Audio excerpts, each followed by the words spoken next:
Welcome to Uncaged Zoo Tours.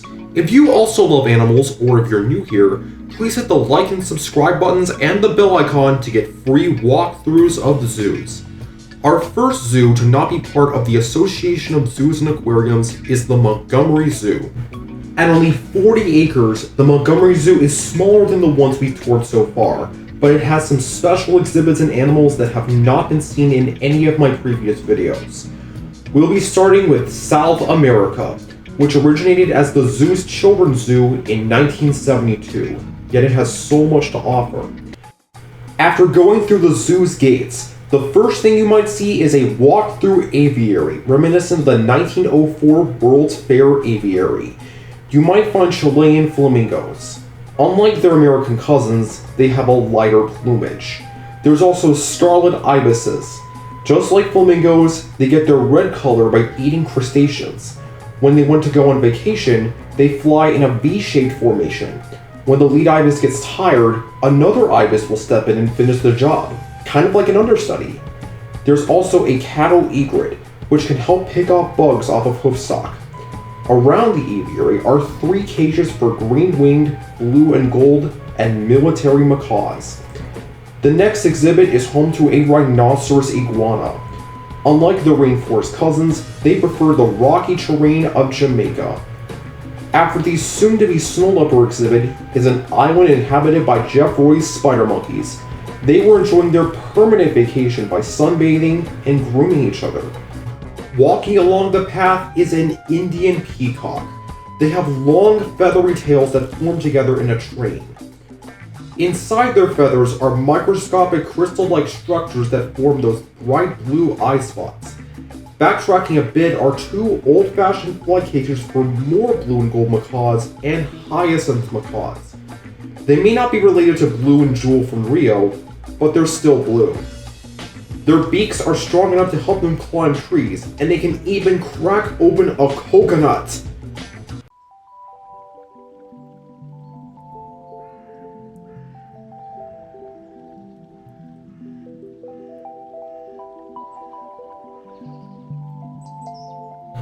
Playing in their cage are squirrel monkeys. While their small size and playful nature has tempted people to want them as pets, squirrel monkeys are wild animals and are very social. They should never be taken away from their rainforest home. The next 3 exhibits give this area an Asian twist. First is the very colorful golden pheasant of China. To avoid bleaching their feathers, they live in shaded areas. Next to the pheasant is the world's largest lizard, the Komodo dragon. Like snakes, they have forked tongues. On the roof of their venomous mouth, they have a Jacobson's organ that helps them pinpoint where the food is.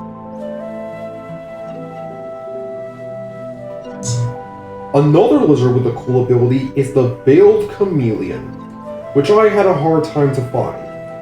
Chameleons don't change their color to blend into the background. Instead, they change colors to indicate their mood, when the temperature changes, or when they want to mate. Past the wooden cutout of Mike Wazowski is a pond for sliders and crested screamers. These birds are known for their alarm calls that can be heard from miles away. Unlike most waterfowl, they don't have webbed feet. Instead, they have long toes that can help them walk on aquatic plants. Across from the screaming birds are pygmy hippos of Central Africa. The zoo has a thriving collection of pygmy hippos. These pachyderms love water, but they prefer to live on land. Just like their savanna cousins, their pores excrete a pink fluid to protect their skin from the burning sun. They are also far more endangered than their savanna cousins as they face deforestation and river pollution. Also from the marshes and swamps are capybaras. Other than being the world's largest rodent, they are also one of the most social animals around. Usually, groups contain 40 members, but sometimes can reach 100 members during the dry season. Like gorillas, their herd is led by one dominant male. From the rainforests of South America is the common marmoset. These tiny monkeys have special claws that help them hold on to trees. They can also use their lower canines to gnaw through tree bark. Inside the tree is sap, which is a sweet snack for the primate to eat. from Madagascar is a primate that people constantly mistake for monkeys. Ring-tailed lemurs. These lemurs are prosimians, a primitive group of primates that includes bush babies, lorises, podos, and tarsiers. It's also worth noting that they love the camera's attention. These primates are very playful. While I was recording, a small rabbit made their way into the exhibit and was hiding in the bushes.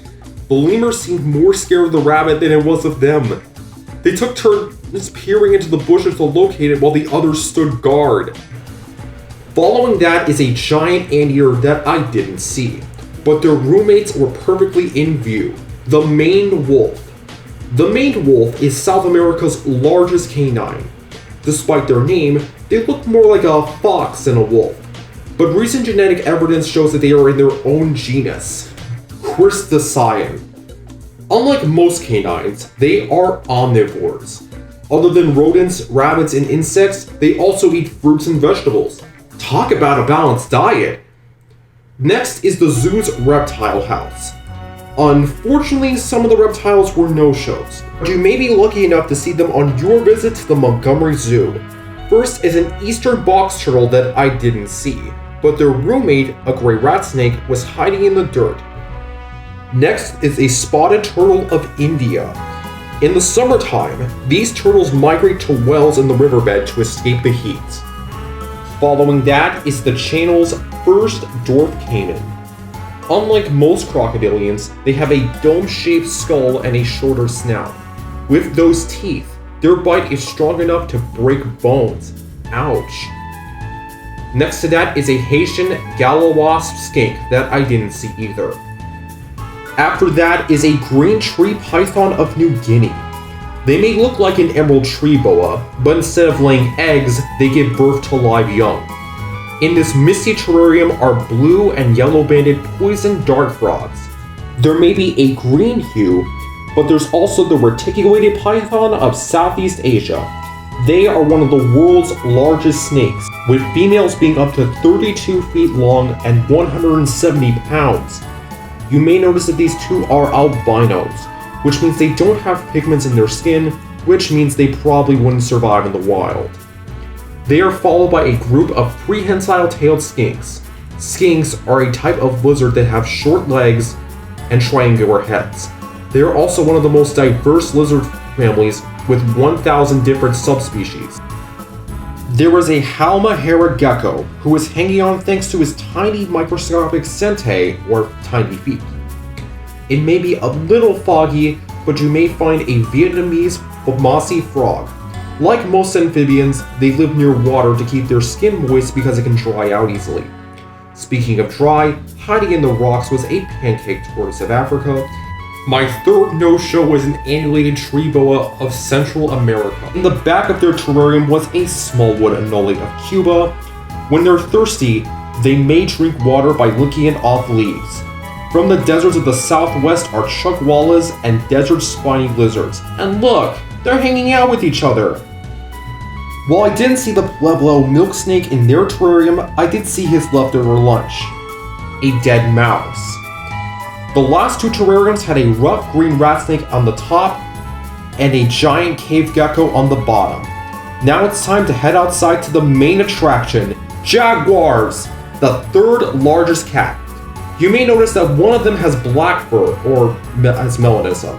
Melanism is an increase of dark pigments. One of 16 jaguars have black fur. Because of this, people mistaken them for a black panther. I noticed that these two were playing with each other. While in the wild, they may be more solitary creatures, this pair has obviously bonded and enjoyed each other's company. To the right of the jaguars is an ocelot that I didn't see either, but that's okay. That gives me another chance to talk about them at another time. And finally, our South American adventure ends with an African bird, the Cory bustard. The males weigh up to 42 pounds, while females are roughly half the size. They are also Africa's heaviest flying bird. And that was our first look at the Montgomery Zoo. When we return to Montgomery, we'll head into the wilds of North America to learn about some of America's conservation success stories. Stay tuned, Remember to support your local zoo, and thank you for watching.